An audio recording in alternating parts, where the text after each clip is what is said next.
There we are. Hello, beautiful people. What's going on, everybody? Guys, I want to pre-apologize. This is my first time doing this on the computer, so I'm still learning where everything's at. I don't see anywhere that it shows how many are in here. Um, I don't see that. I see Crispy Critter in the comments and Pretty Fly for a Knife Guy. This is going to be a lot easier for me to keep up with comments. I couldn't do it on my phone. Oh yeah, it's hard as hell. You can't. And the best way to do it is just open up YouTube and just view, like, watch your video from YouTube. You get even more comments. What's Yeah. going on, Sharp Guy? So somebody comment. Let me know if it all looks good and sounds good. Like I said, this is all new. Curious that everything's working good. If you back up on it, I'll let you know. Echo, what's up, brother? Oh, Javon, I brother hope Bear, what's somebody's going on, kidding. Knife Who was Nut? it said that? Knife Nut said it shows 6 now. I don't know what that means.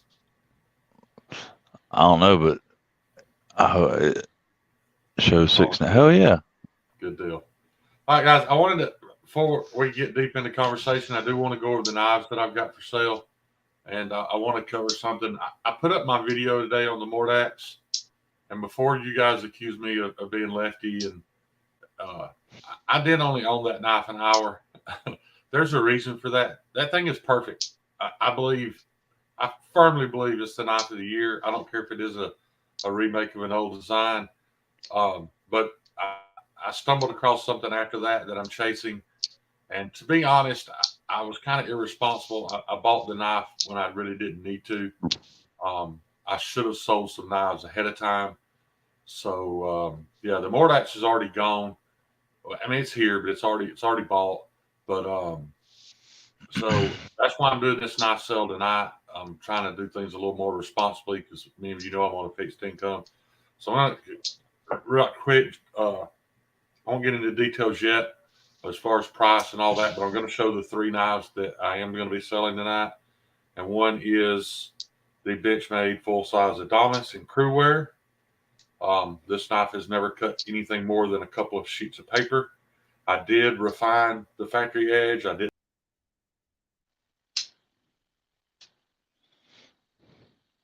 Uh, I think we lost Shane. Where'd you go, Shane? What's going on, everybody? This show is mine now. What's going on, LB? Patwana Turner. Didn't even get credit for Shane's purchase of the year. Why are you responsible for his purchase, Patina? I There don't he know what is. happened. Hey, buddy. I don't know what happened. I'm worried though that there may be a setting on this computer. This is my old work computer, and I know Uh-huh. somebody had it set to shut off fairly quickly if you're not doing anything. Um, Yeah. I think I may need to fix that setting, so I'll just kind of bump the mouse every now and then until I can figure that out. But anyway, as the first knife is the Benchmade full size Adamas. I have the belt pouch, the box, everything that came with it. I did refine the factory edge because Benchmade's edges aren't great. It's razor sharp now.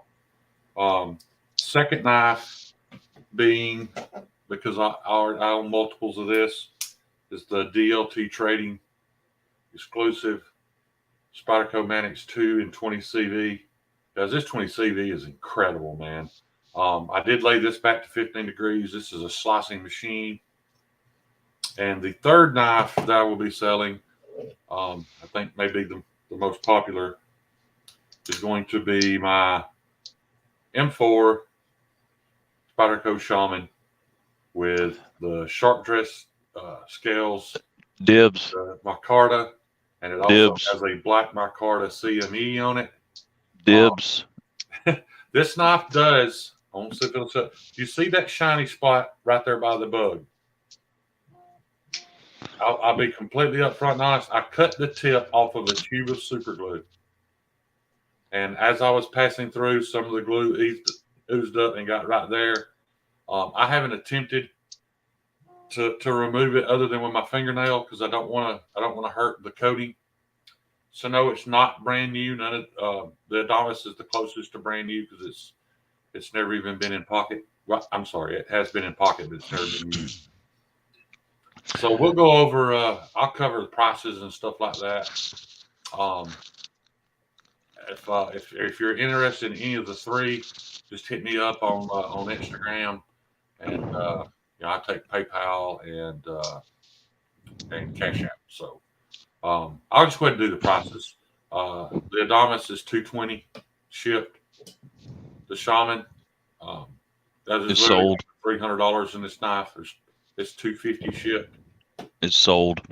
and the the Manix, the DLT exclusive Manix, is $140 shipped.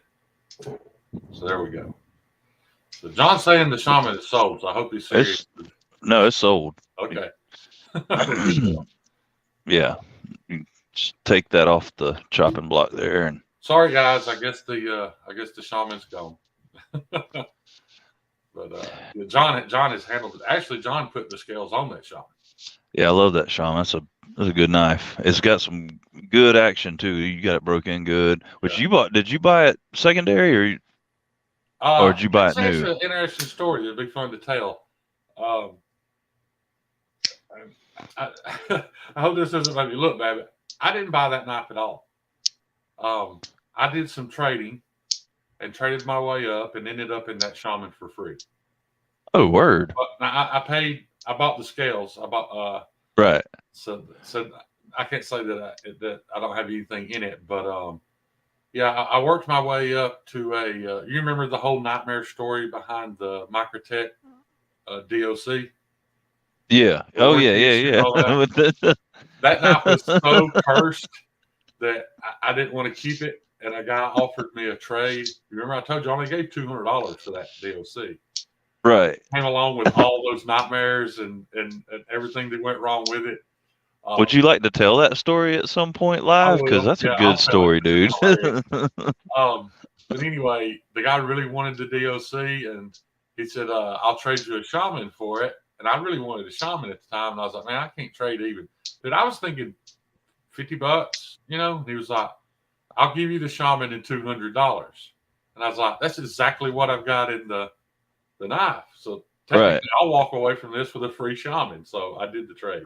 Yeah. Hell yeah. If you guys want to hear an embarrassing story, this was literally so embarrassing that it made me physically ill. I was emotionally ill, physically ill.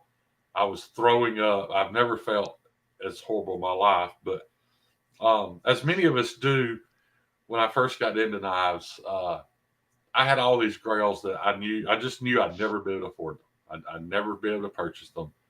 And the DOC was one of those. So I did what many people have done, and I bought the $38 effing growl copy. Now, you guys know how I feel about Chinese copies and all that stuff now, but I will say this, and John will agree, it's an excellent knife. It damn sure is. It's an excellent knife, man. But I was too ashamed to carry it. I just wanted to experience it, the weight, the feel, the design. And I never carried it, and it just sat in my knife box. Fast forward a couple of years, I had been, many of you know, I'd been battling with some depression issues, and the doctor had put me on this medicine, and it's actually on my chart now that I'm allergic to it. It nearly put me in the ground. I've never been as close to suicide as I was while I was taking that medicine. But anyway, I was on that medicine, and I wasn't in a good place at all. I couldn't think straight. I couldn't remember things. Well, I had purchased a real Microtech DOC from Bama Knife Guy, and he told me he'd let me have it for $200. Lee has been an angel to me, but the inlays on the knife were somebody had removed them and tried to replace them with some carbon fiber looking vinyl, and they did a horrible job. So it was ugly. I tried to replace those inlays several times myself and realized why they look so bad. It's just impossible to cut them out yourself. So I'm not going to go into detail about the idea that I came up with, but if any of you guys know what Q-bond is, I decided I was going to fill those indentions with Q-bond, which I thought would look good and provide a lot of traction. It went horribly. I practiced it several times on paper and it looked great. And because I was so scatterbrained when I went to do it, I actually did something that I had not did during practice. I ruined it. There was no removing it. Q-bond turns into almost a stone-like substance. And I was just sick about it. I put it back in my knife box, man. I wasn't just upset that I'd ruined my knife. I was heartbroken that I had ruined a Microtech DLC, a knife that they don't make anymore. You can't get anymore. And I ruined one. So anyway, I finally got up the nerve. This was during the time that I was on that medicine to contact Microtech. They had me fill out a warranty claim because they would not just ship me a scale. All I wanted to do was buy the scale. They made me fill out a warranty claim and send it in. I'd been up all night, literally all night, no sleep. So that morning, when the post office opened, I ran down the post office and shipped my DLC off. Later that afternoon, I was walking through my room and I looked and I saw my Microtech DLC laying on my nightstand. I bet I stood there for 2 minutes just trying to process. I was so foggy and I was just trying to, what have I done? And I honestly didn't know. John, you're laughing. I didn't know until they emailed me several days later. I had no idea what I shipped them. I shipped them a fucking effing growl clone of their knife. I have read the email. I've read the email to Grateful Panic. It was not friendly. It was professional, but not friendly. Oh, dear God. By this time, I had gotten off the medicine. I flushed it all down the toilet. And I didn't know what to do. I just emailed them back, and I was like, man, I'm so sorry. And I tried to make up the excuse, like many guys do when they get into the knife hobby. I wanted to experience it before I bought the real thing. Nobody gives a shit about that. But so they're like, well, if you have a real one, ship it in. And if you want this one back, we will ship it back for $25 after we grind off any resemblance of a Microtech DLC. So in other words, anything that made it look like they were going to grind away, which was going to leave nothing. I was like, no, you can just throw that in the garbage. Now, shout out to Microtech, because after I ruined a knife and I offended them in the absolute worst way possible, I forget I skipped a step. I get an email back telling me the scale cannot be replaced or it cannot be fixed. It's ruined. And there are no scales for that knife. There are none in existence anymore. So I was just stuck with it the way it was. A couple of days later, a gentleman from Marfion Customs contacted me and said, hey, man, I've got a set of scales for this knife that were a factory second because of a small tooling mark on the inside of the scale. So in other words, assembled, you can't even see it. It doesn't affect the knife at all. You can have them if you want them. I was like, heck yeah, man. Just whatever it costs, just let me know. 5 days later, the knife was in my mailbox. They didn't charge me a dime. They didn't charge me shipping. They fixed it. After all that, after I did everything I could do to piss them off, I had what was essentially a brand new DLC in my hand. So, but I was so scared of that knife, and it brought back so many bad memories. I decided to move on from it. Dude, you pulled like the ultimate psych. Like, hey, I need my Microtech fixed, and you send it in. You're like, psych. JK, here's the real one. I'll send that to you. Unfortunately. Those are never good. They never end well at all. If it Dude, starts do unfortunately, you remember what was like 6 paragraphs long about yeah. how the Chinese clone machine, how it affects American production? Oh, it was horrible, man. I And felt the only so thing bad. that I feel like you can take comfort in is the fact that it was probably canned response. Like they get so many clones sent in that they've got that whole email already like a Oh, template and they they just send mentioned it out. that happens all the time. He said, They "Oh, they receive mentioned that." Funny you should say that because Microtech themselves said. Yeah. Now, just so you guys know, none of these knives I have for sale are clones. I promise you that. That I he will knows never of. do that Damn again. it, that he knows of. Huh? I said that he knows of. Yeah. As far as he knows, they're all legit. Yeah. Oh man, that was it's a funny enough story and a horrible enough situation, but it was even worse that it happened when it did. I mean, I was already questioning my will to live. I'm not embarrassed to admit that, and that only. I mean, I felt like my time in the knife community was just over. Well, I'm gonna tell you what. If you're already questioning, your existence and the need for your existence, and you send Microtech a clone of their knife to get them to fix it, and you make it through that, you're a fucking trooper, dude. Yeah. You can survive anything. No, Stevie, I think it's just a different camera. The gray's not showing up as well. And I might have a little bit of that essence of Pacific Northwest in there, trying to look good. So shout out to EDC Roundtable and said Stevie's Quality Beard Products because it is feeling oh so soft, very Oh, nice. did he ask you if you use some like Touch of Gray or Just for Men or Yeah, something? yeah. It says did Shane use some Just for Men in his goatee this week? Oh yeah, I actually do use Just for Men in my goatee sometimes, that's but it all that's spilled out on the bathroom sink. My wife threw it away. that's actually Crayola, Stevie.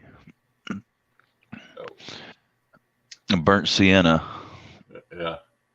Hey, Mr. Ian Coates is in here, man. It's good to see you, Ian. Glad you stopped by. What's I honestly what's don't know up, who Ian? stops by my lives because I could barely read the chat at all. So This is a whole new experience for you. Wow, I didn't actually know who's in here. yeah, I know who's in here. I can read what they're saying. And the bad thing, this thing's been sitting here for months.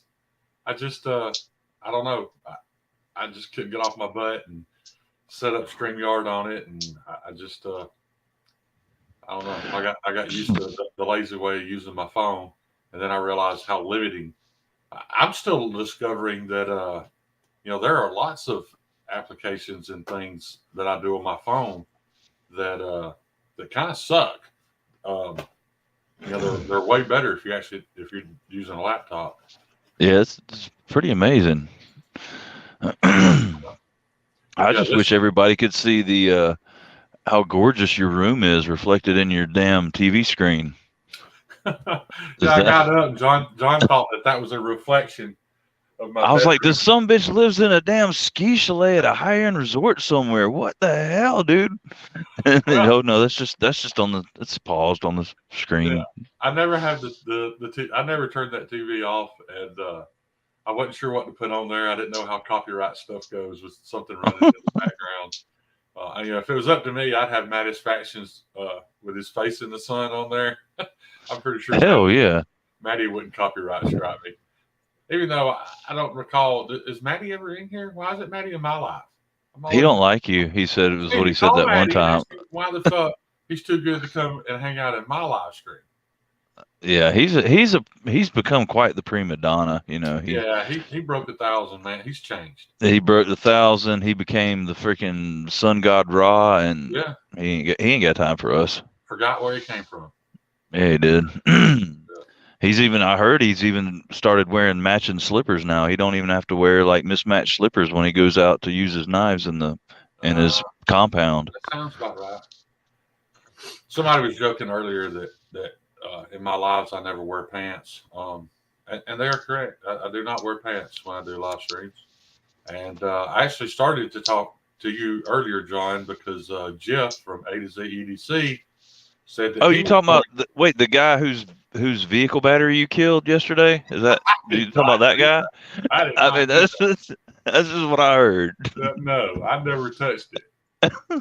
I was the only one too not proud to get out, walk around, and ask people for a jump start. But yeah, Well, I heard you were like a damn 13-year-old girl at a Bieber concert trying to get a knife, and you ran back in and left his door open and killed the battery. no. Jeff finally admitted that he turned the switch on to roll the window down to speak to somebody and left it on. And left. But anyway, Oh, Jeff said that he would join us one night if we would do the live stream shirtless. He's all about that. He's mentioned that before about me and Javon doing a live stream shirtless.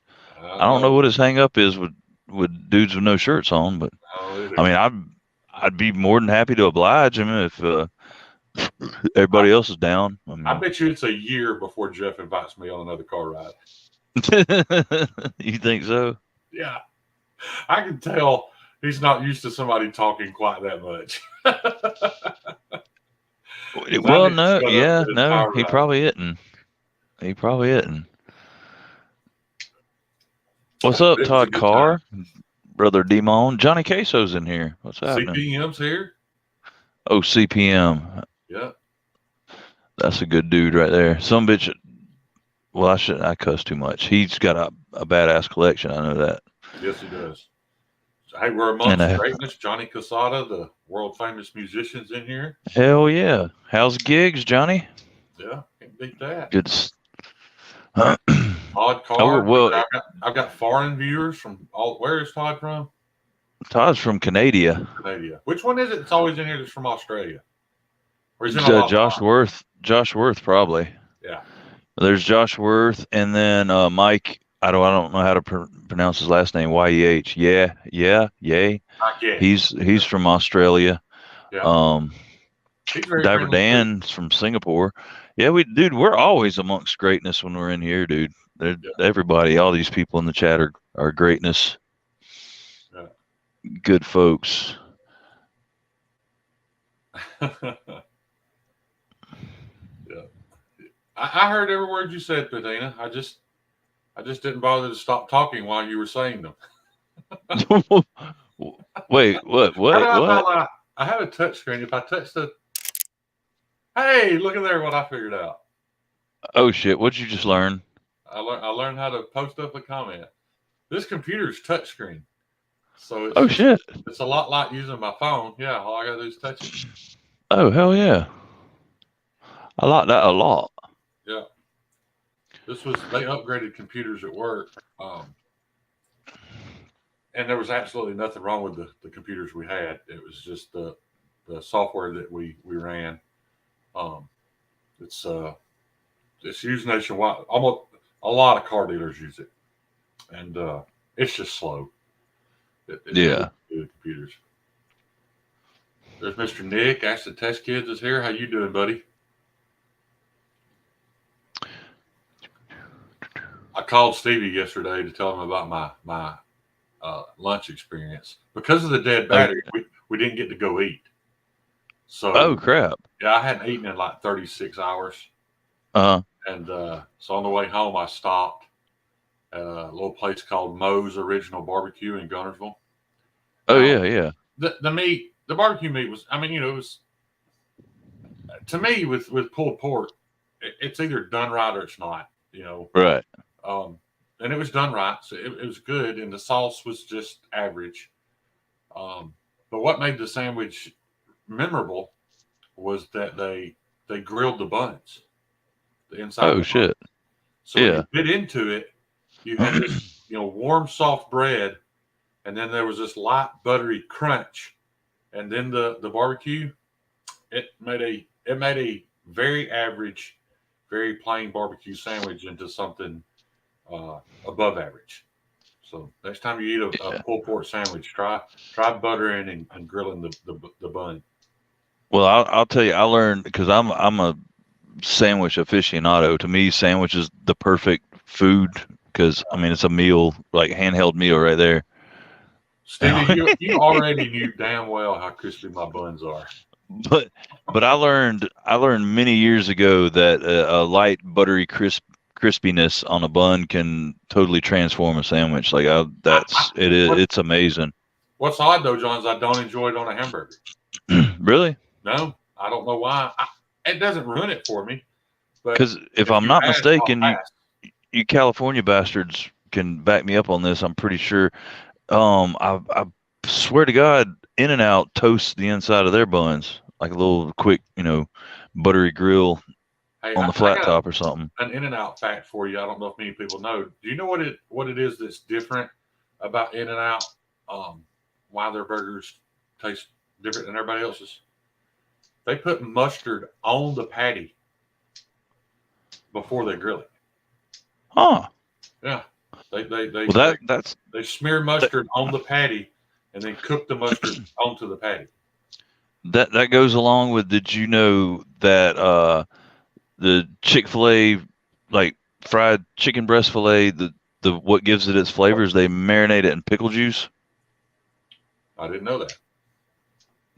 True story. I told you we have that local restaurant here. It's the best place in town. Called Harp and Clover. It's supposed to be like an Irish pub and eatery. And they have dill pickle fried chicken strips. And they're amazing. But some people say the dill pickle is actually a little strong. You can definitely taste it. It doesn't just accentuate or accent the flavor of the chicken. There's most definitely a dill pickle flavor there. But it tastes like pickled chicken. Yeah. I don't know. I mean, I like that. Are you serious? Is the shaman off the board? Yeah, no, it's done. Okay. We'll talk after this. But what we got left is the full size Adamas and Crewware, and probably my favorite knife of all time, to be honest, the DLT exclusive 20 CV Mannix. This was a knife that actually started my relationship with Bama Knife Guy. I traded him this knife for his carbon fiber S90V Native Chief. And because I never carried it, I didn't care for it. I just wasn't excited about it at all. And a year later, we did some more horse trading, and I ended up getting it back. And since then, man, I've carried that more than any knife I own. It really is. The Mannix 2 is the greatest of all time when it comes to EDC knives, in my opinion. Because you can almost pick your steel. And I don't get excited about 20 CV. But let me tell you something, man. You compare this to your Hogue, any 20 CV you've experienced, I guarantee you, I will guarantee you, this will outcut all of it. It's yeah, the damn. I'm gonna get some new. I think I last time we talked, I told you I'm getting some new scales for that Mannix 2 I've got, because I love the brass bug out. I love the boog out. Like, it's badass with that those brass scales, but they're just too heavy on that Mannix, man. It's about like the copper scales you had on your XL. Yeah. Where like just the scales weighed more than the entire knife with the titanium scales on it. Rotation? Really? Chuckett carries his Mannix XL every day, and I begged. I tried to give those scales away forever, and nobody would take them. And finally, I said it again one night, and Chuckett was like, "Hey, I'll take them." So I shipped them to him, and he loves them. Oh shit! Well, that's great. Hell, you told me to just keep them. I'm like, I'll never own a Mannix XL, and because this is way too big. But maybe that crackhead wouldn't have stolen it if I'd left the copper on it. No, crackhead. Probably so. Yeah, they've been like, that's too heavy. Yeah, it was just so weird that the circumstances behind that. I mean, granted, where the truck was parked, and the fact that I always locked my truck when I was at work, because it's a shady place. And but I had to go out.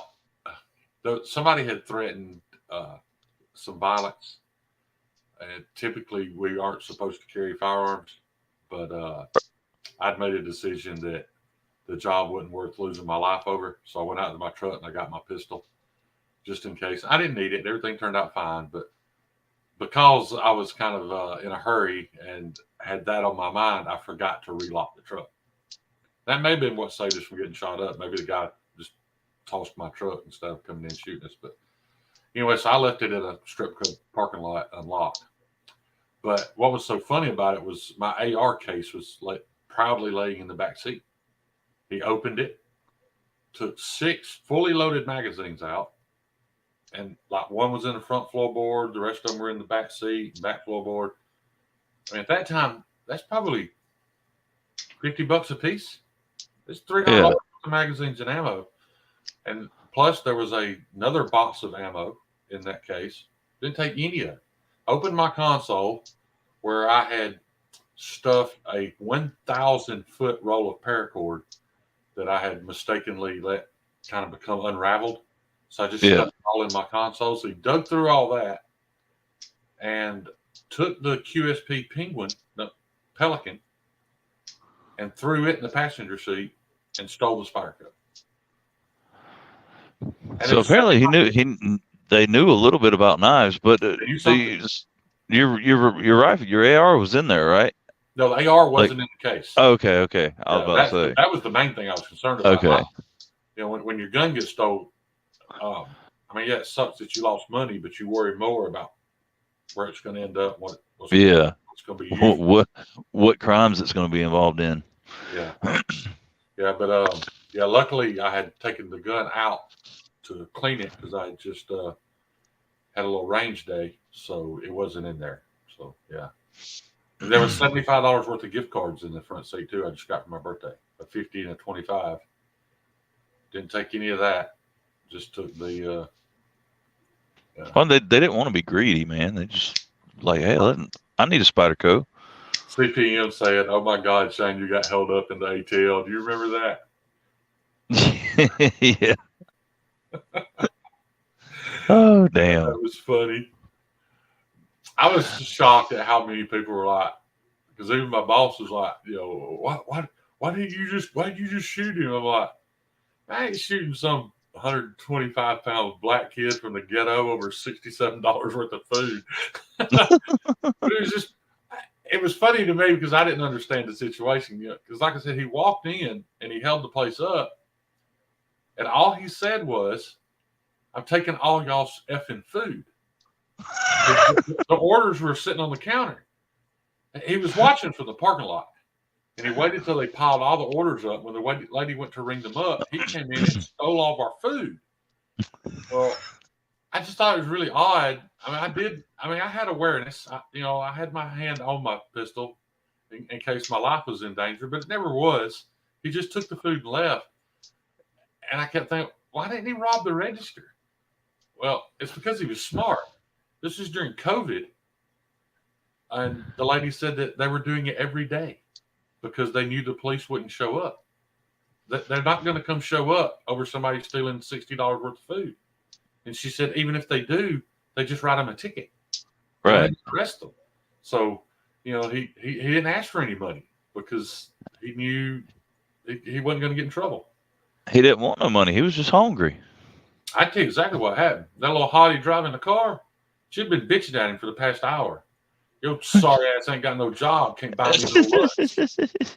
Man, you smoked up all our burger money, loser. He got on Jordans.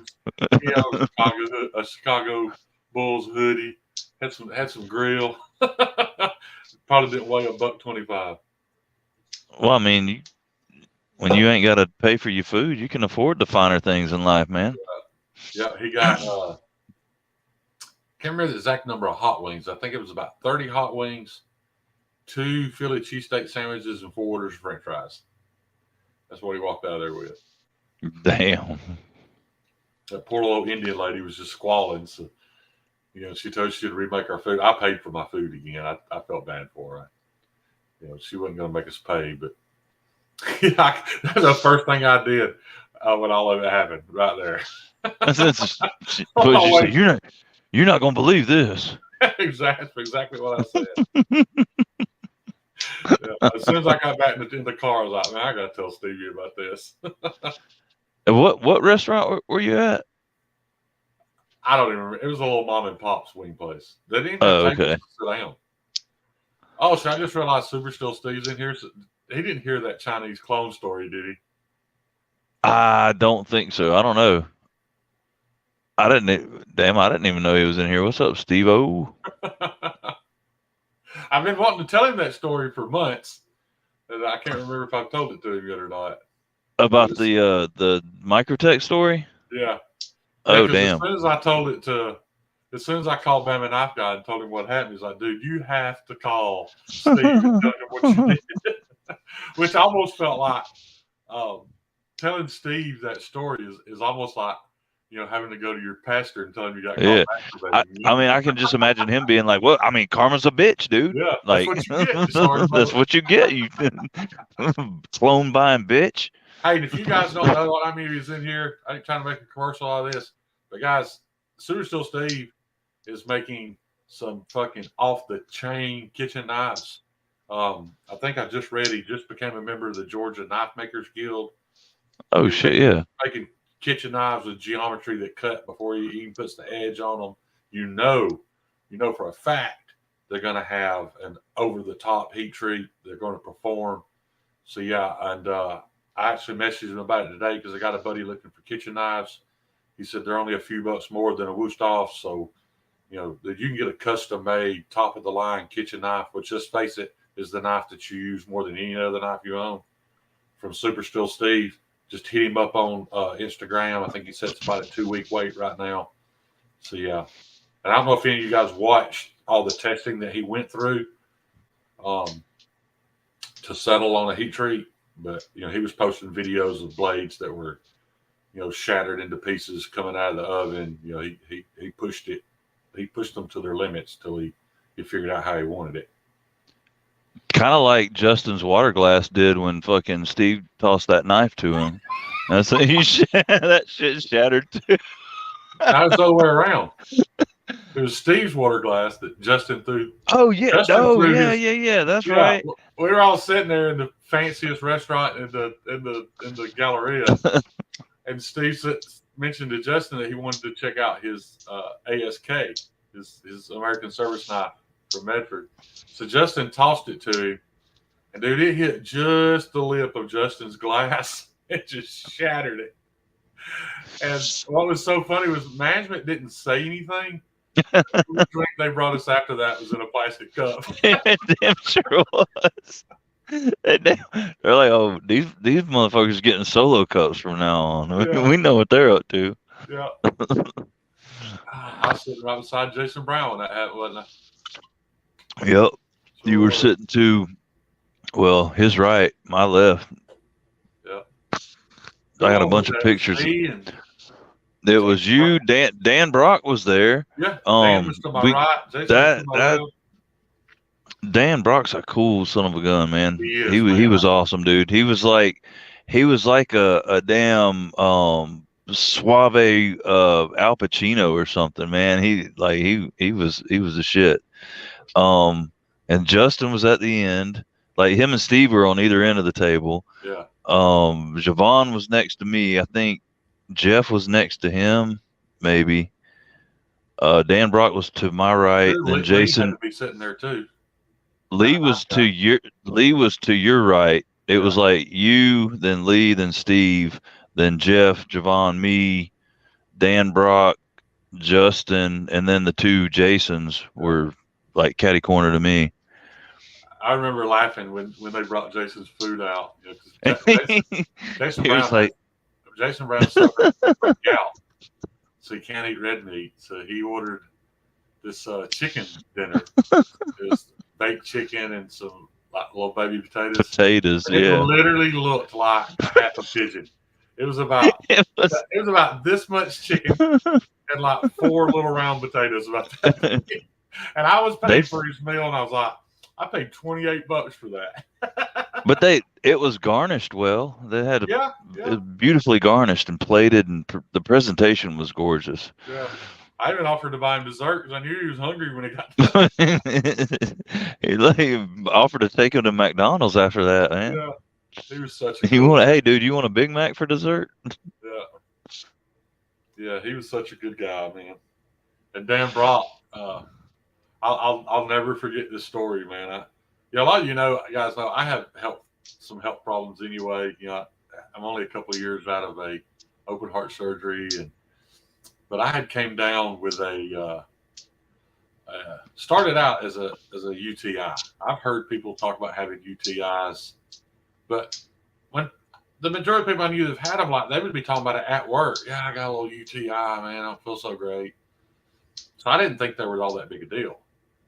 Well, I got one, and it ended up infecting my testicles and the tubes, all kind of stuff. Man, it went way bad, and I was very sick. I had blood poisoning. Didn't think I was going to make it to Blade Show. Really didn't need to go to Blade Show, in all honesty. I needed to be at home in bed, but I wasn't going to miss it for the world. So I went, and I had to park like a mile from the Galleria. And I got to the building, but I'm on the wrong side of it. You've been there, that's still another half mile around it. But the door was open, and there was people working the door. So I walked up, and I was like, "Hey, can I?" I told them, I was like, I have some health issues. Can I access Blade Show from here? And they didn't give a shit. Like, nope, you got to go around. Okay. So as I walked off, I heard this voice say, "Hey, you're Shane Gables, aren't you?" And then my head instantly. I had what? 200 subs. My head instantly swelled up, and I turned around. Why, yes, I am. I knew it was Dan Brock. And people don't understand what I mean when I say this, but right before he said that, I was accessing the sidewalk, and I was literally debating on turning left or right. Left meant going back to my truck and going home, because I was already so depleted just from that walk that I thought there's no point in me going in there. I'm not, I don't even know if I can make it to the door. But Dan coming up and saying that and getting my spirits up and talking to me, it kept my mind off the sickness, and he walked around with me inside Blade Show. I told everybody Dan Brock saved my Blade Show experience. And then probably one of the 3 greatest moments I had at Blade Show, other than the meeting of people. That's the first time you and I met. First time I met a lot of people. But the 3 greatest events that happened while I was there was on the way in the door, Dan kept talking about, man, I'm only here for one reason. I just want that Monterey Bay. What's that thing called? Yeah, you got the Sea Otter. Yeah, he got it too. He's like, but we're late, and I know they won't have any. I'm already preparing myself mentally for the letdown. I know they won't have any. Just over and over, he kept saying that, and we walked in, and sure enough, Monterey Bay's right there. I think it's the first table on the second row to your right. We walk over there, and Dan's a couple feet behind me, and I'm like, "Hey, you guys got any sea otters left?" And he was like, "We sure do." And I turned around and saw Dan's face when he realized that he was going to own one. It was priceless. And then the second moment was meeting Mrs. Freak Show right after she won her Devo Stout. I've never seen a female that happy about receiving a pocket knife. Man, she was so excited. And then she's a damn doll, man. Yeah, Chrissy's awesome. That's a funny story about Dan Brock and Freak Show. So it was one of those situations that people are like, oh well, because you have a channel, people know. No, I mean it's not like that. It's just we're hanging out with our friends. It's just our friends have the added advantage of they can see us. We can't see them. We have no clue what they look like, a lot of them. And so Dan Brock comes up and starts talking to me, and I'm like, oh, this is a cool guy, man. We're having a great conversation. And he's like, well, I'm Dan Brock, by the way. And I'm like, oh shit, and Dan, what's up, man? Whole different level of awesomeness, because you're having a cool conversation, but now you know who they are, and somebody like that but you've never met. And then so with Jeremy, I met Freak Show on Friday night, and I got there late. Like Blade Show was already over. I was standing outside, like messaging people, like, where you at? Kind of like just figuring out who I was going to meet up with, and I just happened to, like, out the corner of my eye, see tattoos and a beard, and I was like, "That's Jody. That's got to be Jody Bear." And I turned around, it was Jody and KC. So I'd like bum rush them, and we're walking around. So me and Jody end up going to the pit that night to hang out, and this guy comes up, and he doesn't say anything to me. He's just standing there looking at me. Like, so I see out the corner of my eye this person right here, and they're just looking at me, and I'm like, I keep kind of like cutting my eyes, like, "Hey, what's up?" and doing the smile, like, "Hey, how's it going?" And Jody's like, "You know who that is, right?" I'm like, "No, but I really wish you would tell me because it's kind of creeping me out right now." He's like, "That's Freak Show."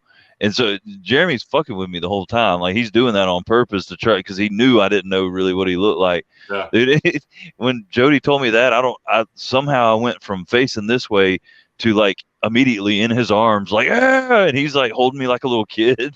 Yeah. The third moment was when Forrest SLR came up to show me his Spartan Harsey with the Oh, yes. They had like this almost like a Pacific Northwest forest scene engraved in it. Yeah. So, yeah.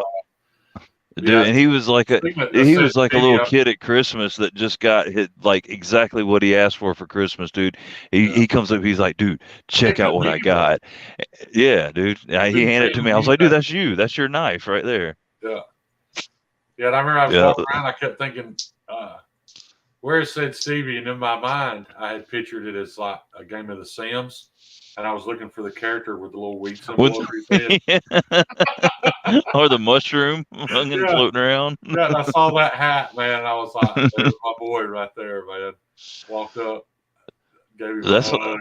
And the whole time, all I was thinking is, I gotta find Stevie and see just how fucking high he is. Dude, Snuzz was the best, man. No, he did not. Snuzz didn't either. Snuzz was on a whole different level of mellow. Yeah, like I it was. Have a conversation with Snuzz. But the best was Cole. I don't even remember I think we were at the Devo booth. Like, we're standing there, and somebody like hits me from behind and grabs me. I turn around, I look, and I'm like, "Damn, kid, do your parents know where you're at?" And then oh, that's Cole. Like, some little kid's just attacking me.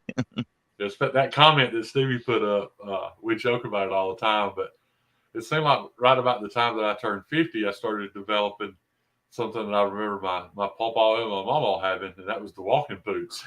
Like, they'd get up, walk across the room, and every step they'd toot a little bit. Well, so as I've gotten older, it started happening to me. So I've made a game out of it to try to see how many steps I can make it, and I broke my record at Blade Show. I started at the Hendro booth, and I walking poots all the way to the Shiro booth, 17 steps. It was my record. Was it a poop per step? We had to turn around and go back towards the Hendro booth because that's where the bathrooms were. Damn. Well, hell, I mean, you probably could have shit right there at the Hinder booth. Your turd would have been as hard as his blades are. So yeah, exactly. Probably would have been as long as he is tall. Exactly. Yeah, literally, guys. Cole makes Rick Hinder look like a small man. Yeah, and Cole's pocket size. So yeah. It was a good time, man. I just wonder.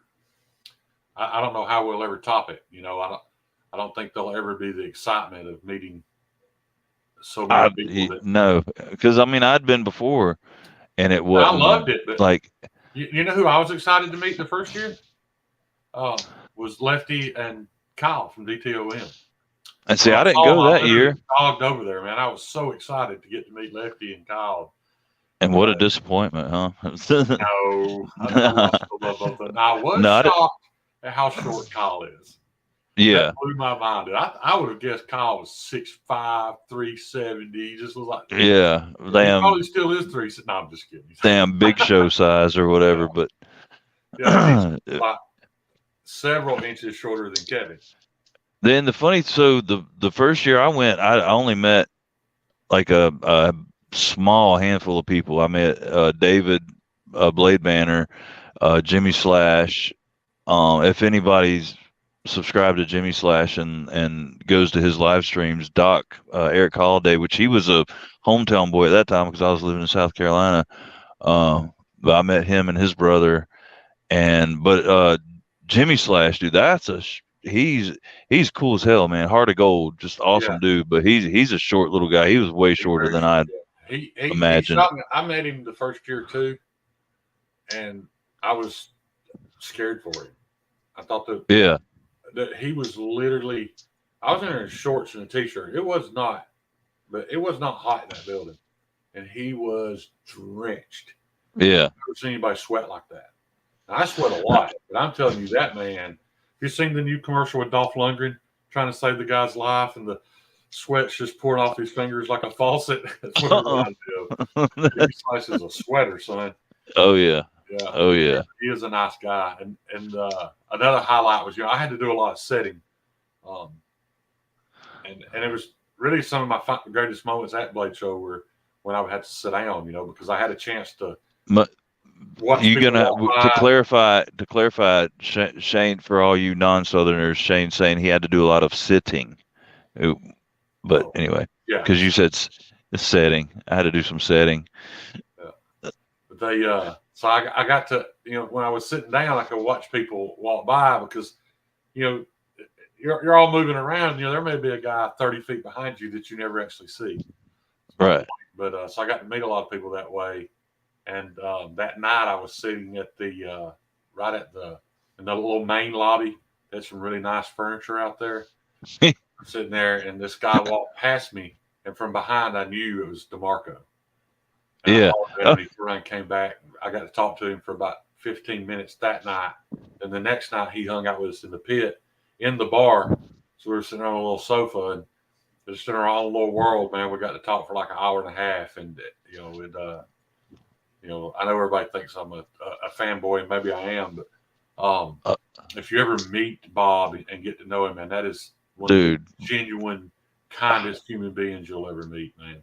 And smooth as a mother. That is a slick dude. Dude, I stood there talking to you guys for like probably 5 minutes before I even realized it was Bob, because dude's fit, like GQ'd out, but not in a pompous way. He's just like, he's got good style, man. Absolutely, he does. True. That's a ladies' man right there. Lefty, I'm selling I forgot the name. Where it came, a DLT exclusive Mannix 2 and 20 CV, and I'm selling my Benchmade full size Adamas and crew wear. I was also selling my Shaman, but Grateful Panic bought it about 2 seconds into the sale. So mine. Yeah. I don't. What's up, Kevo? I don't have any super fidgety things. Kevin's here almost. Oh yes, I do. Hang on. Most fidgety knife I own now because I sold my Pelican. Stevie said it's sherbet, you douche. Yeah. And that's literally the only fidgety knife I own now. I still have my button lock Orion that Kevin gave me. It's super fidgety, but it's almost hard to include button locks. It's almost unfair. Yeah. But yeah, that was the first button lock I ever got to experience. Kevin gave me an Orion. Yeah, it's a really good knife. I'm really fond of David too. David. Oh yeah, David's cool as shit, man. He's a great dude. I don't think either one of them are in here, and I don't want anybody to take it personally. But I love Vu. Vu fam's awesome. If you ever get a chance to go to a knife show, stand about 10 feet away and just watch Vu. If I started a company and wanted a salesman, it's Vu fam all day. Damn right. That guy's was he in Nashville yesterday? No, but I did get to watch him work at Smoky Mountain Knife Works during their Fall Fest. That was awesome. Okay. But the reason why David at Blade Banner is one of my favorite people is because David will talk to you about a Sabenza. He'll talk to you about a bug out. You know what I mean? I understand that Vu's got a job. He's always working, but David is to me, and I mean this offensively at all, but he's just more of a genuine knife guy. Yeah. He's interested in knives from everybody, and I appreciate that. I like that a lot about David. I've kind of given him some of my, some of my opinions on some things that, because he's kind of looking for ideas for his next design.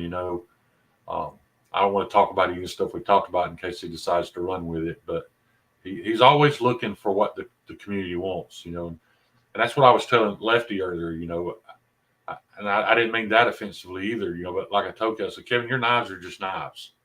There are 100 other knives we could buy instead of yours. But I said, people are buying your knives because your knives are 100% feedback built. You know what I mean? He's taken everything that the community says they want, except for the stuff he disagrees with. But but anyway, he's taking the advice of his people. His part of the community. The super fidgety. The guys that are more concerned with action than they really are that it's a cutting tool, and that's fine. Because that's what makes them happy, and I think that's why Kevin's having success. Is because and Kevin's a knife guy. Regardless of whether his tastes align with your taste, he's a knife guy. He knows knives. He knows, what makes knives tick. And he's one of us. He's like the most genuine dude out there. The reason why I was so excited to meet Kevin at that first Blade Show, because I think Kevin was the first. That was even before I discovered you, but Kevin was the first knife channel I watched that didn't take himself super seriously. And he was just the kind of guy that you would want to have a conversation with, even if it wasn't about knives, even if you didn't have anything in common. It was his personality is what led me to being a Lefty fan. Because I'll be honest, 90% of what Kevin likes don't interest me. I can appreciate it. I give him shit about action. I can appreciate good action much to the next guy. I just don't. It's not very high on my priority list. But that reminds me, John, there's something else I want to talk about in this.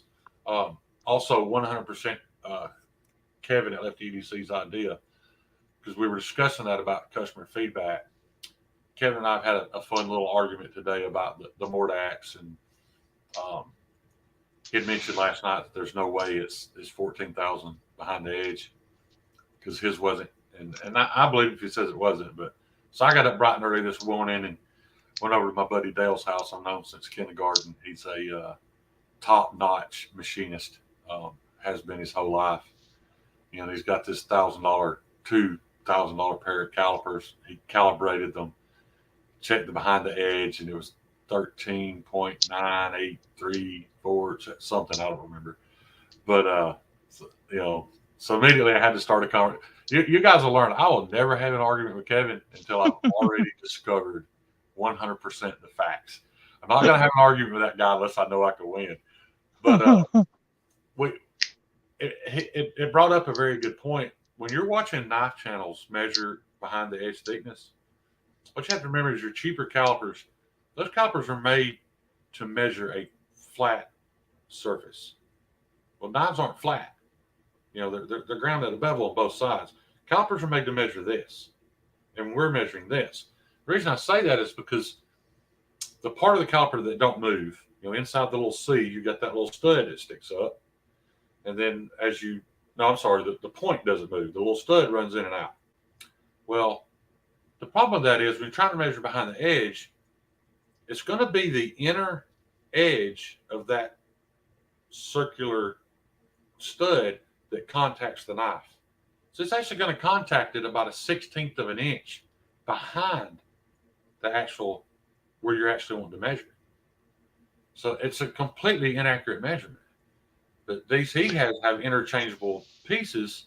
So his are two very pointy, it's two very pointy pieces of metal, so that both of them contact right directly behind the edge. So that's why. He must be using micrometers. He's using the mics where you screw where it's like this, looks like a C-clamp. Yeah.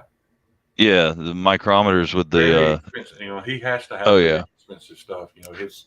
And the thing also, if you're using calipers to measure behind the edge thickness, if because you know your prongs are like this, you know, it spreads apart like that. Well, if you're testing here at the end, which is where you have to check on when you can't get it like up close to the like to the shaft of the tool or whatever, you're down here at the tip, you're going to get just, I mean, because you're measuring precise measurements, you're going to get a little bit of flex where those, because the teeth are like way here at the end. So mics are way He more also used accurate. a thing called a run out dial.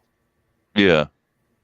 Well, What that run does out. is it when you touch a piece of metal and you can run down it, it's Yeah. got this little spring loaded part that will actually float in and out and follow the contour to Yeah. see the. When what that measurement does is it tells you the difference in thickness, you know, all the way down the blade. You know what it was on that Yeah. one? All the way up to the discal taper. It was within 2 thousandths. Oh, damn. I'm saying this Yeah, is that's tight. NASA aeronautical type. So Yeah. there's a two. So in other words, for you guys that don't know how that works, if you take 1 inch and you cut that into 1,000 identical pieces, two of those, two of those pieces of paper is how much variation there is in that grind out to the discal taper. The discal taper is what Kevin and I was talking about last night about if you look at the Mordax out right at the belly, you can see almost like a line where it looks like a compound grind. And I guess it could be considered a compound grind, but it's because that's where, you know, the blade starts the same thickness all the way out to the belly. Then it starts its discal taper, which is where it gets Yeah. to create a tip. But, What's up, Beard of Doom? Good to see you, brother. Did you read freaking Kevin's comment?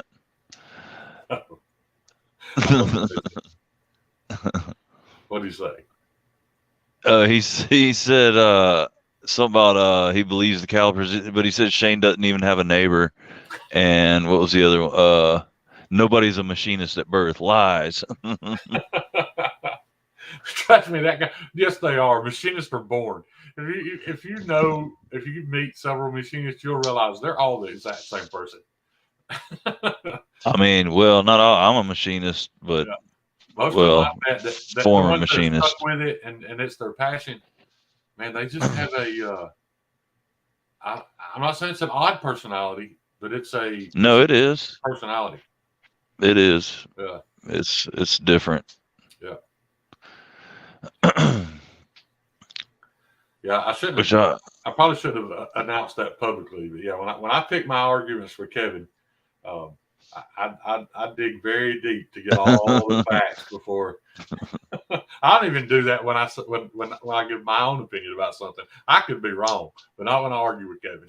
No, hell no. You make sure you have that unfair advantage. I know I'm right. Like I've got factual evidence showing that I'm right. So we about to get into it. And like I told him today, that's actually, you know, he should take a little pride in that. That's pretty respectful that you know, that I research everything that he says. I don't research everything Cole says, and I know he's full of shit 90% of the time, but I don't care. The funny thing about Kevin, man, he might like in a video, he might say like he doesn't know something, but he's gonna know it because he's gonna research that shit because he knows his shit. Like he puts the footwork in. And I am proud of him, man. You know, the fact that, you know, he set out to design knives. You know, he put in the work. You know, I can only imagine how aggravating it is communicating with some of those people and weeding out the good and the bad. You know, him and Colin deserve all the success that they've had. And the reason I say that is because, like I said, they set out to. I don't know if they did this on purpose, but you know, they created a knife company for the knife community. You know, yeah, doesn't care what the average blister pack buyer at Walmart wants. No, he's making knives that he knows his people that are interested in the same things he is, that they're going to appreciate and love. So hats off to those guys for that. You know, well, hell, I'm Kevin. You know, he did what a lot of guys say aren't possible. You know, I've heard many people say, "Yeah, I can't get a knife made in the United States." Kevin did. You know, so you know, hats off to him for that. Well, damn, hats off to him because I'm proud of him. He's designing knives now. When he first started his channel, he couldn't even damn disassemble and reassemble a knife. Hell no. So, Now, if he was one of I those mean, companies that said I have my parts made, shipped to me, and I put them together, I ain't buying that shit. oh hell no, dude. That's Put why. a knife That's together, what made pal. me a lefty fan was watching his disassembly videos because I would laugh so fucking hard. And not about me not making fun. It was just funny shit, man. He was good. Because he'd roll Watching it with get it. He didn't bad, give a damn. Hell yeah. I can't say anything. You know who I have to go to just to get a scale swap done. I can't even I can't pick up those. I can't even pick one of those screws up. Much Well, less that's the put it in my hole. neuropathy though. That ain't ability. I So, just can't do it. oh, funny thing. So now that I'm buying your shaman, I've still got the original scales that I changed out off of it. Yeah. Well, they had my car scales. They just weren't quite as Yeah, nice as these. Those scales. they were I'll just I'll different. show you on camera now. These things still haven't got greasy. They haven't Yeah, got slick. Those others are real nice when you first put them on, but it would literally take me 3-4 days, and they would yeah. slick like G10. I think they just have a higher like it's a resin heavy ratio on these, and the ones you have it's a cloth heavy, so it takes a lot longer for it to soak up oils to get slick. Right. Yeah, these are a lot nicer in my opinion. But yeah, one thing I did mention, I don't know if it came factory or not, or if A to Z EDC contacted Benchmade. Yeah, it is factory, but it does have a factory deep carry clip. So Oh damn. yeah, I'm sure he probably contacted them. They shipped it to him, but yeah, I'd Yeah, like to get those sold, and I got a couple of things I really want and need. Um, want to kind of announce something else too. I'm really going to try to dedicate myself to putting out more content. Um, I don't realize sometimes that it's been 5 or 6 days since I posted a video, and I am going to continue to promote American made stuff. But I almost kind of had an epiphany that as a knife channel, I kind of owe it to my viewers to review other stuff as well, because they are buying it, they are making decisions based on it, and so I want to start checking some of that stuff out and giving my opinion on it. You know, I think I was a little too dogmatic about giving my opinion on purchasing Chinese made stuff. You know, almost every video, it was probably a bit much. I think everybody kind of knows my opinion on that by now. You know, and I may still share it some in the future, but this is my thing, guys. I've always tried to be honest, you know, regardless of who the maker is or, you know, what kind of knife it is. You know, I was just showing you that, you know, this Kaiser, the Kaiser Roach, best micarta I've ever experienced, bar none. The best micarta I've ever experienced. You know, it's excellent, excellent ergonomics. The action is amazing. Do I think it's worth $80? That's maybe a little questionable in N690, but you know, I laid that N690 blade back to 11 degrees. You know, and surprisingly, that's been over a year ago, and it's held up just fine. But so yeah, I am gonna start reviewing you know, some different stuff and giving people some options, because I don't ever want to make anybody uh, feel bad that they can't afford an American made knife. Because guys, at this point in my life, the only reason I can is if I sell one that I own already. You know, I'm on a fixed income, so I can't be buying $200 and $300 knives. You know, I can't even do that once a month. I can't do that once every 3 or 4 months. You know, just straight out of pocket. So, you know, I'd really like to start with still giving other options. Yeah, I just did that video on my Cold Steel Format Scout. You know, guys, there are some awesome budget knives that come out of Taiwan. You know, I'd like to start covering some of those, and I am going to start covering some more. That I'm not going to flood the channel with it. I'm not gonna review a knife off of Amazon just so I can make content, just so I can maybe get some free shit or get a check for shilling somebody's stuff. But if it's an interesting design and it's going to make somebody who that's all they can afford, and it's going to make them a quality product, then I don't mind reviewing it. So Well, you know, honestly, guys man, comments. you Well, I thought you didn't do this. You know, I'm well, not promoting it, but now here's the thing: it don't matter if you're reviewing a knife. You're it's supposed to be a subjective review of the knife as a tool. So you're not condoning it, promoting it, and you're just giving your opinion on is it a good knife. right, And that's what, you know, the consumer's looking for is for somebody that knows what makes a good knife a good knife, have it in their hands and tell them is it a good knife or is it not a good knife. right, So I mean, you can totally keep your uh you know your likes or dislikes of foreign knives, American made knives out of it and still put out a good review, because I mean it has nothing to do with what you prefer, as far as where the knives are made. right, You're just basically giving your opinion, is it a good knife as a tool. right. Yeah, I posted that video, and apparently a couple of people went to Midway USA to try to purchase one. They had the Format Scout for $55, and I don't know if I just got lucky and caught it on sale, but they were saying it was like 78 or something. You know, it went back up. So I apologize if I got anybody excited. I didn't get the opportunity to buy one, but yeah, that was a great deal on a great knife. Um, I was really lucky, and I apologize to the guy. He was in the comments earlier.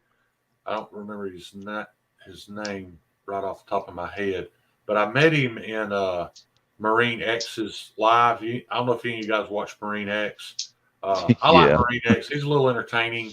Um, he's a little bit gimmick driven, to be honest. I was going to say I can't take him seriously ever since he tried to sell me a damn $600 72-hour emergency bag. Right. He's a But little gimmick driven, but he's a nice guy. But I met this guy in there that was talking about, you know, he was just getting into knives, and you know, he has a very limited budget.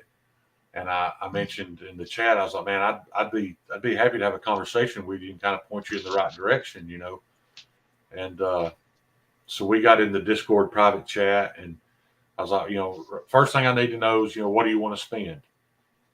And he said, you know, I'd like to stay at around $30. You know, and I'll be the first to admit I don't have an American option for that, and I'm not going to make the guy feel bad that he can't afford an American-made knife. So, you know, we went through the rest of it. What do you do for a living? What do you think you're going to use the knife for? And then it popped in my head. You know, there's no doubt about it, guys. The goat, the king of all $30 knives is and always will be the Reich P801B.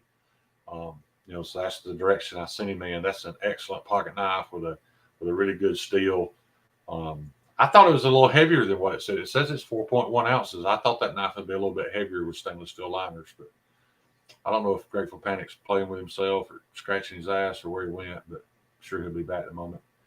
But yeah, man, that's an awesome feeling when somebody, you know, trusts your judgment, your knowledge enough to, you know, ask you to point them in the right direction for a purchase. So, you know, I gave him a couple options, of course. You know, it's like, you know, for about $5 less, even you can get a Ontario Rat 1, but you know, we all know the Alsate is not as good a steel as the 14C. Were you shocked, John, when you saw the Larry Thomas's little charts, when you saw how high up 14C is on the toughness chart?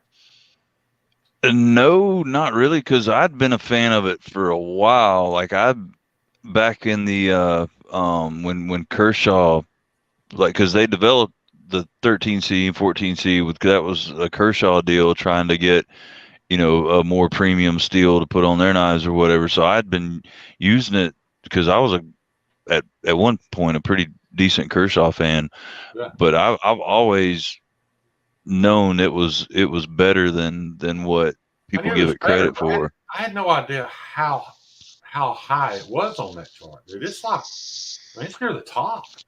I mean, you know, it's tougher than 1095. And I mean, it's amazing how many steels are below it. And when you see the gap between, you know, because on almost all charts, you have that huge ball, you know, there's Right. so many steels in that one area. and then you have to like scroll up. There's just this desert, this void, and then boom, 14C. You're like, damn, I had no idea it was really that damn tough. I don't understand why all the budget companies don't just scrap HCR, man. Scrap 3C. Yeah. If everything started in 14C, the budget world would be such a better place. I've heard that the Victorinox uses 14C on some of their products, but they're not good at letting you know what the steel is or which product they use it on. Imagine how much better a Swiss Army knife would be if it was all in 14C, not just for the knife, but even the screwdriver or any of the tools. If 14C and it's that tough, man, that'd be a game breaker for the and that's my deal. I'd rather have a blade steel that's the toughness is a little bit above, say the edge retention or whatever, but just because I'd rather have an edge roll than chip. Like if your blade chips, you got to take off so much damn material to kind of catch up with it and get back down, to get it out of there. But if it rolls, I'd rather it go dull and roll than stay sharp and chip. Absolutely. Yeah, I had met another gentleman who has a channel, and I kind of asked the community to help me out. The guy had a channel for like 5 years, and it was a little over 900 subs.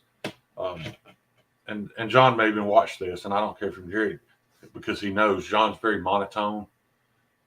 He doesn't look at his videos at any form of entertainment value.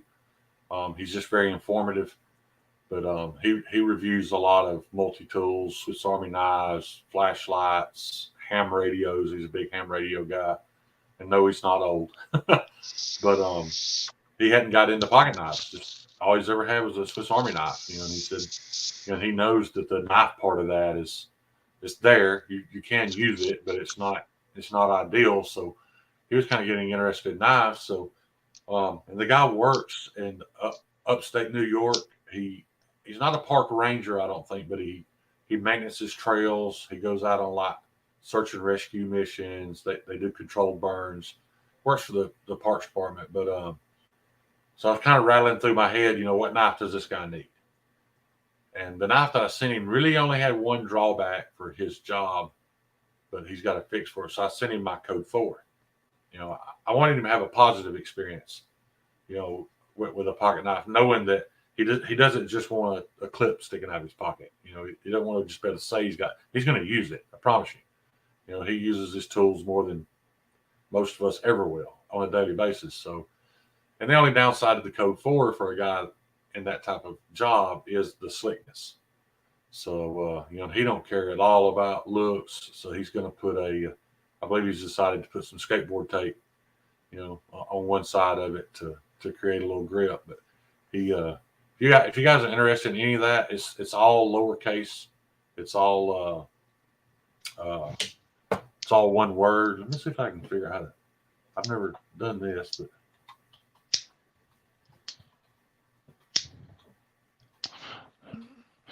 that damn computer's just opening up all kinds of avenues for you, man. Yeah, but something went wrong. It messed up my chat box. I don't know what happened. Where are you anyway, monitoring the chat? The channel is the Fossil channel. All one word, all lowercase, the Fossil channel. Like I said, John's he's very matter of fact.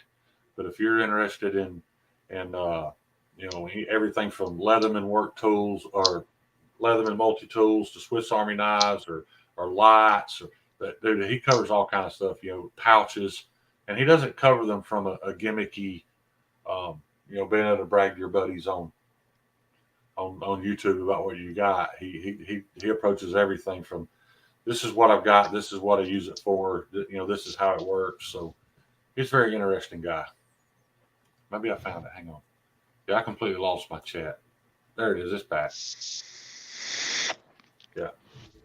Yeah, this is weird because there's 90% of what I can see on the screen right now you don't get on your phone. Yeah, no. All these options. Yeah. Is Kyle Kunnel in here or Patina Turner? Well, I know Patina is. I don't know about yeah, Patina. If you could go Sassy to, Pants. if you guys could go to and get the link for that, like I said, it's all one word, all lowercase, just the Fossil channel. You'll know you're there. It's a guy in a blue Umbro jacket. You can see him from behind. He's not squatted down on a rock overlooking a cliff. Throw that link up there. Like I said, he's not a knife channel. The only knife review he's ever done is on that Code 4. He's a really good dude.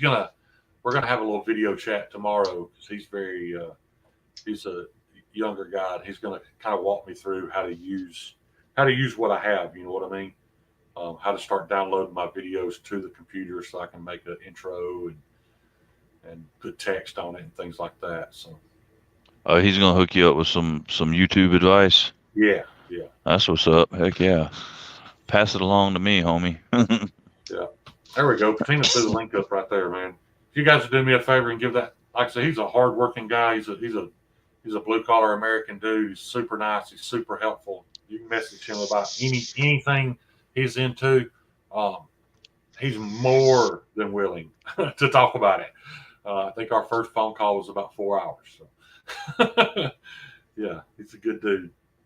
So got some very informative content. I tried to watch a little live he did about ham radios. It was just too much for me though, man. It's all over my. I don't understand any of that stuff, but I understand the importance of having it. So damn, Kev bought 3 to 4 Leathermans and backed a modular tool called Go. He's deep in that rabbit hole, man. Kevin dives down more rabbit holes than anybody I know. But he dives in head first. And he don't stop till he hits the bottom. No, sir. He's damn diving for pearls. Right. I want to check out that Goat Tools deal, though. I'm always down for a good quality, kind of smaller business type, like small business type product. Tina's 100% right there. They seem kind of pointless, but to some people. But I mean, man, can you imagine what happened if cell service just stopped tomorrow? Where we would be? And with a good ham radio setup, you can communicate and get the news that you need. It's a very important tool. Oh yeah, for sure, dude. Like 100%. There's a dude that unfortunately it's a little expensive to get into. Yeah. Yeah, for sure. There's a guy at work. One of the artists has a studio. He's a ham radio dude, and he sits there and monitors his shit all day. Yeah. Damn right, sharp guy. I'm down for some Goat Tools. So Kevin, you're gonna start doing some Leatherman content because I think it's cool that Leatherman has. I say it's recently. I've only recently learned about it, but from what I understand, they're starting to put some more premium steel in the knife blades. That'd be awesome. Oh yeah. I think I heard. I'm pretty sure it was Leatherman that's using S30V on a couple of models for their knife steel. That's an awesome idea. Because I'm sure it's all going to eventually be MagnaCut. Yeah. He has essentially put all other knife steels out of business. Well, I thought about I still see a need for maybe a couple more, but in all honesty, you're right. If it's all we had, we'd be just fine.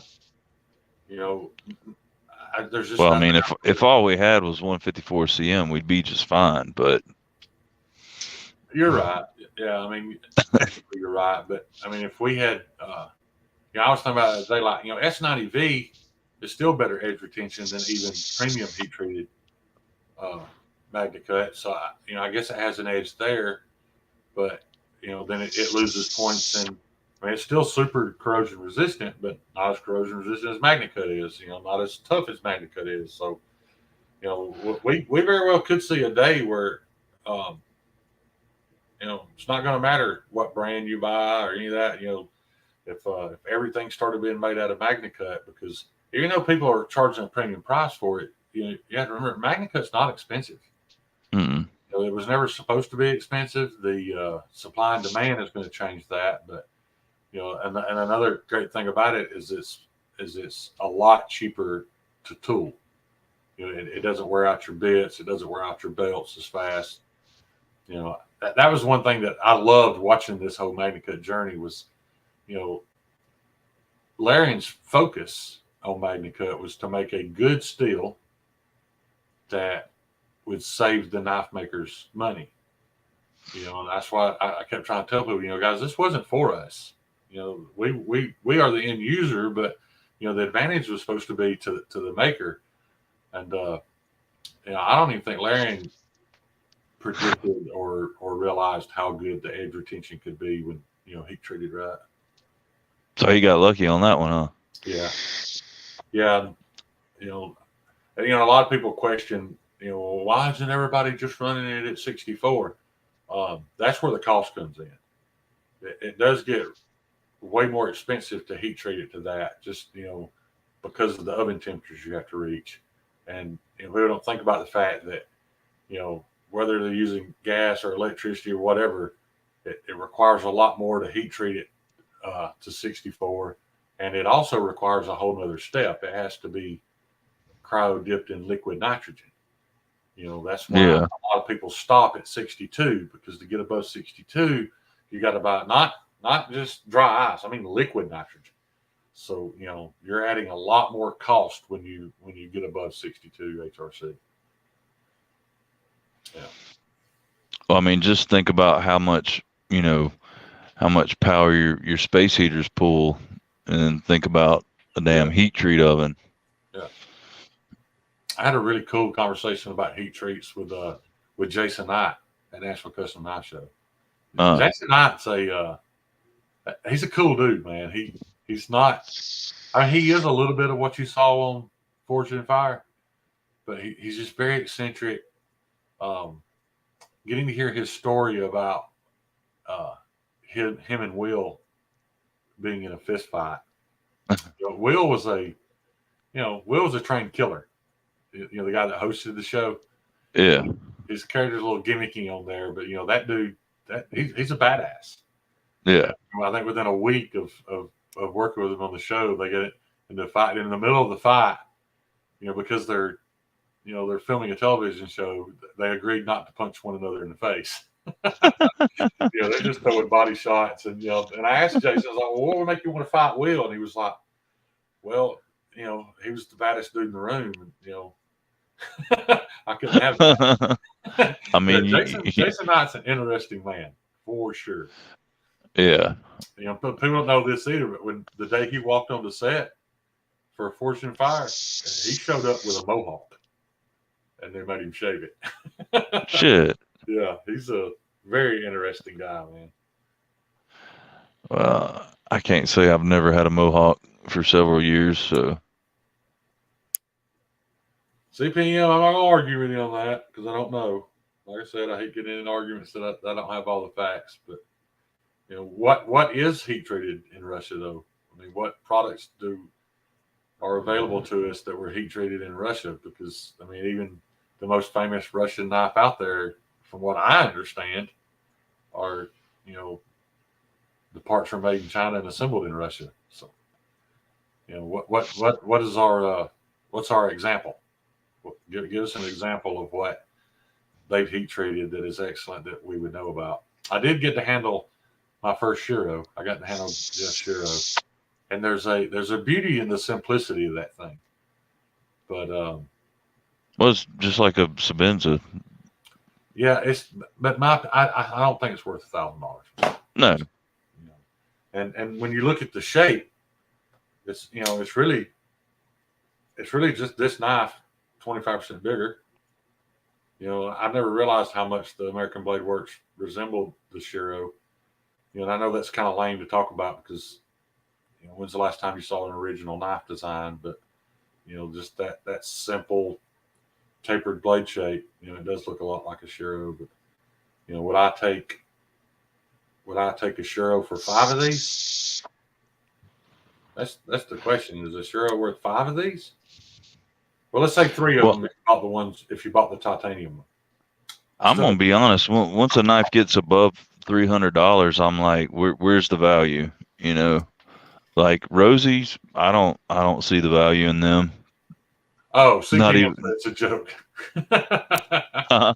I thought he was serious. I was really curious about an example. You know, I don't know of anything they've done. Yeah. Yeah.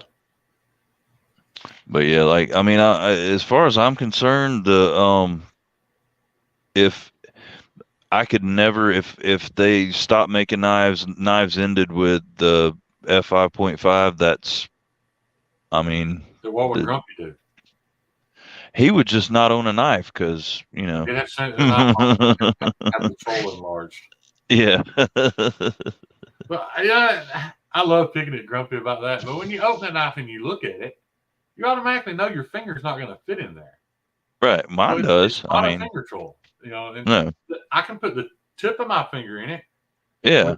For what I would use a finger, in a situation where I'm going to use the knife and I'm going to access the finger troll, the tip of my finger is all I need because it's going to be light duty, precise. Yeah. I don't need to dig my whole finger in there and clamp down on it for tactical use, but I get it. I understand. Yeah, I mean, I do too. And then I honestly, not even just that knife. For the most part, whenever I'm using a knife, I'm like pinch grip. Like I'm up on the blade. So I mean, that's why back in the day, I mean, I thought the bigger the better. I guess maybe what do they call it, where you're compensating or whatever. I needed the biggest knife. I look at how big this fucking knife is, but now, I mean, I can't stand anything above like 3 1/4. That's about my limit. Anything other, it just feels excessive. I still like some big knives. I still love this thing. It's ugly as hell, but it cuts so good, and the spotty flick action is so good. I don't even know if I can. Let me see this. You guys know I'm right-handed, but everything you see me spotty flicks in my left hand. Well, yeah, I can. The D10 on the, I mean, I'm sure it's pretty uniform because Spyderco's usually pretty good about that. You don't get a whole lot of inconsistencies in there. CME is about the same. Yeah, that damn, I haven't checked out the Yojimbo, but the Yojimbo, dude, the D10 on that is like second to none. Like it's perfect in my opinion. And I never understood the appeal of the Yojimbo until I got one in hand, and that's a badass knife. I mean, it is just everything about it it's fidgety as hell.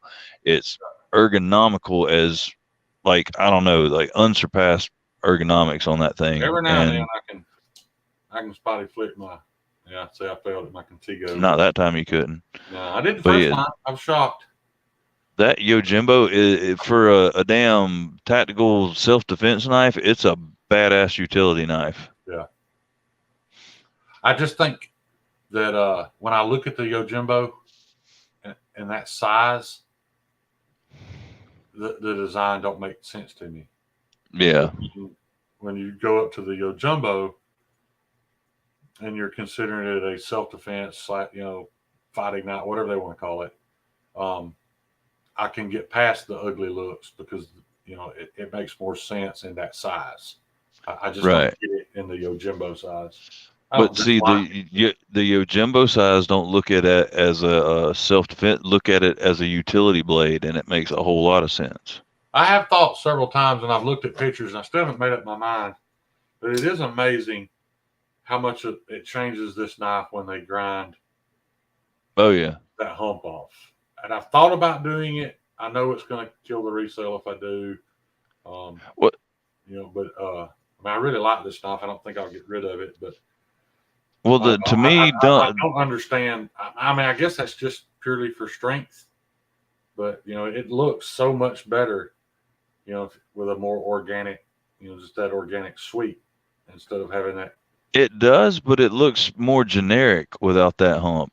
It looks, like, say, like the Critical or the Shard, like it. And you're right. To me, that hump adds character to it, and I mean, also, you're really getting into it. you throw your thumb into it, it's gonna add a little bit of support for your thumb. You know. Right. Thanks for stopping by, Kevin. You have a good night, bud. Take care, Kevy Poo. Love you, brother. Pretty fly for a knife guy. That's probably one of the best YouTube channel names or YouTube names I've ever seen. There's some awesome ones out there. Oh yeah, it's right up Pretty there fly with for a Patina knife guy. Turner and Stevie Wonder Woman, who has abandoned that awesome name. But I guess I can understand why. And it was a year before I even knew what CPM stood for. I had no idea that it was even knife related. Was it custom production mid tech? oh, I don't know. I thought it was crucible particle metallurgy.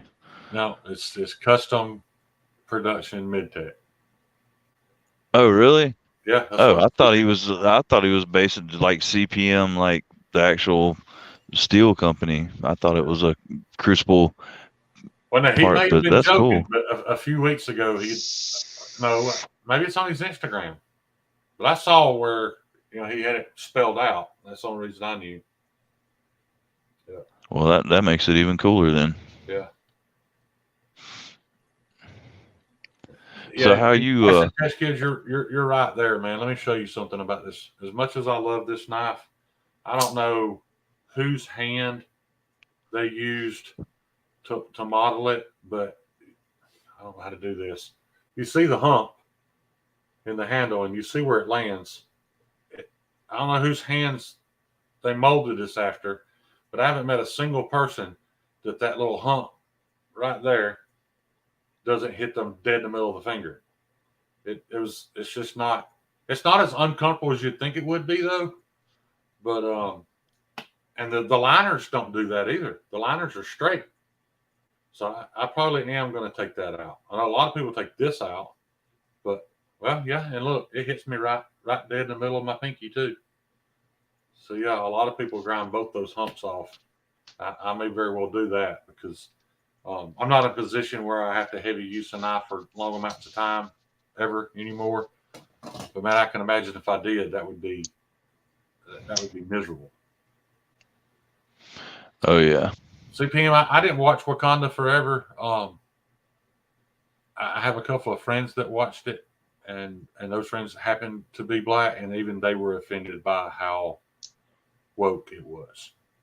Um, they didn't have a problem with the message. It was just wrong place, wrong time, and it was an hour and a half of that, and then 10 minutes of pretty lame fight scenes. I hope that's wrong because I was really looking forward to watching Wakanda Forever. Yeah, that would be a big disappointment. Yeah. Yeah, I was looking forward to that other movie, the one where the female, I can't remember her name, man. She's an excellent actress. She's actually the one that runs the crew on Suicide Squads or Suicide Squad. She's in a movie now where she's like some African warrior or something.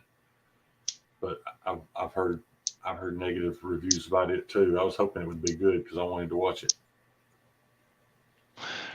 Man, we went over to Javon's mama's house to eat supper tonight, and we were sitting in the living room and watching actual TV with commercials. Like it was crazy. It's been so long since I mean, it's been years since I've watched anything but YouTube. That it was pretty surreal. It was a very nostalgic moment. I binge watched 1883. I'm a huge Taylor Sheridan fan. See, I watched Tombstone, but I became a fan of his with a couple of movies he put out. If you've never seen Hell or High Water, I absolutely love that movie, man. Taylor Sheridan made it. And you know it's a Taylor Sheridan movie when you watch it, because he uses the same actors and actresses and everything. Yeah. Just about everybody from Yellowstone is in all his movies. Then he had another one called Wind River. Both those movies are really, really good. But 1883 is like a spinoff from Yellowstone, and it wasn't what I thought it would be, but it was excellent. I mean, excellent. I cried like a damn child at the end of that show. It's only 10 episodes, so it was a 10-hour investment, and I watched it all in 3 or 4 days. I think I think,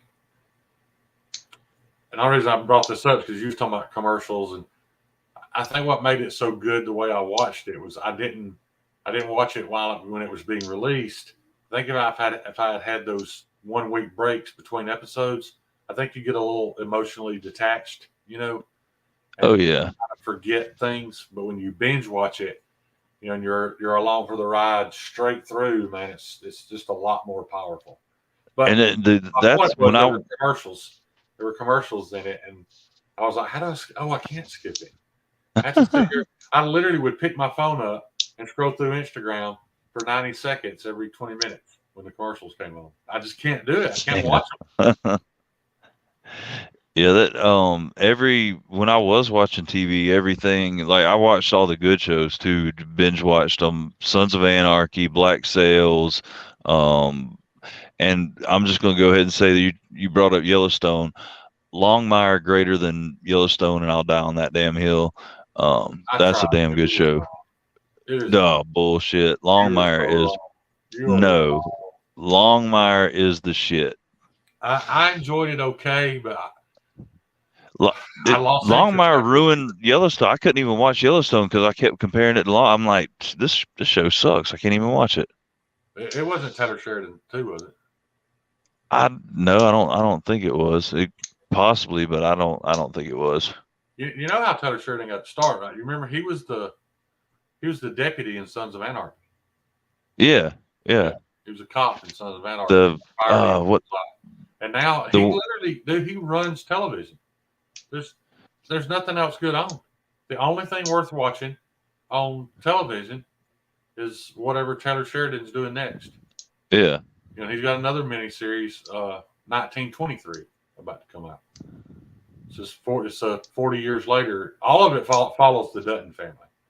But what I did think was cool in 1883, you only heard the word Dutton one time in 10 episodes. So it wasn't like he was pounding in your head, hey, this is where it all started. I thought it was cool. Yeah. He left it where you could enjoy it if you had never heard of Yellowstone. Yeah. Just watch that series, and the character development and all that was perfect. He didn't ride off the back of Yellowstone. Is what I'm getting at. Right. It's about the Oregon Trail. If you played the Oregon Trail game, this is the Oregon Trail put to 4K. That's exactly what it is. Yeah. Snake fights, river crossings. This guy's sick. Is he gonna die? The food the food wagon sunk. Got to do some hunting. It is Oregon Trail put to film. Dude, that game had some legs, man. It lasted forever. Like people were playing that. It was just redone again. Yeah. I saw a commercial for it. They just released another newer, more updated Oregon Trail. Yeah. I mean, did you ever make it to Oregon? No, hell no. I haven't either. I played that game so many times. I'd never made it. Over the past 40 years, something like that. I mean, yeah, it had to be at least 40 years. Did you learn what a yoke was playing Oregon Trail? Yeah. Yeah. Yeah. I damn sure did. Yeah, your yoke broke. What the fuck? Yeah. What the fuck's a yoke? My dad I'm not even eating eggs, man. Yeah. What the hell? Yeah. Yep. Damn sure did. Well, what are you talking about, Tori? You said I wouldn't watch it again, and I've seen the first one several times. Oh, he's still talking about Wakanda Forever. In other words, you really enjoyed Black Panther, but you wouldn't rewatch Wakanda Forever. Oh yeah, Black Panther was a badass movie. I heard they spent $1 billion. There's an Avatar 2 coming out. Yeah. What's up, Juggling Nonjonio? Dude, I'm sorry. Like people that's a corny movie. I loved Avatar, man. I thought it was a great movie. I did too, and I think is it not still like an all-time record breaker? Probably so. Surpassed it, but then they re-released. Without doing anything to it, they just re-released Avatar for a few weeks during the pandemic, and it got its record back.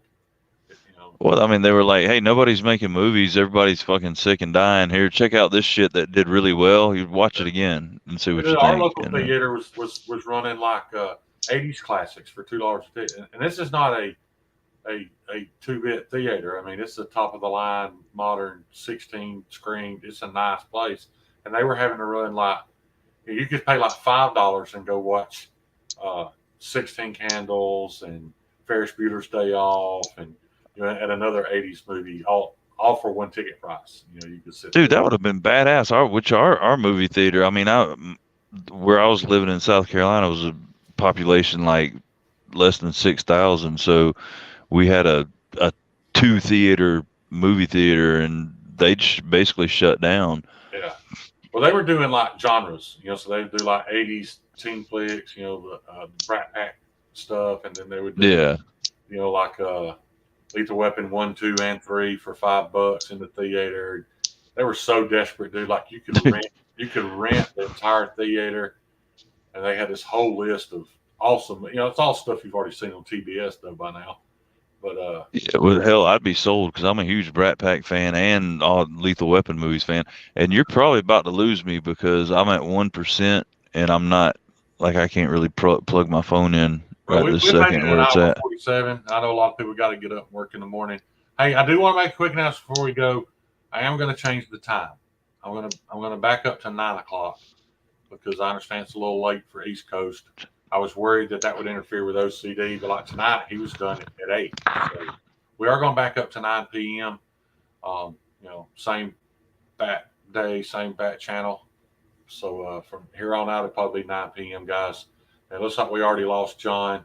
Hey, all you guys in the chat, man. I say this every video, and I absolutely mean it. I appreciate any amount of time you spend with me. Not gonna lie, guys, I'm getting a little itchy. I'm excited about hitting 1,000. If you guys can help with that in any way, I'd love to break that mark. So, I don't like a whole lot. It's less than, I think it's about 150 subs is all I need. So, if you guys can help give me some subs, that'd be awesome. But anyway, appreciate any amount of time y'all spend with me. Peace. Love you guys.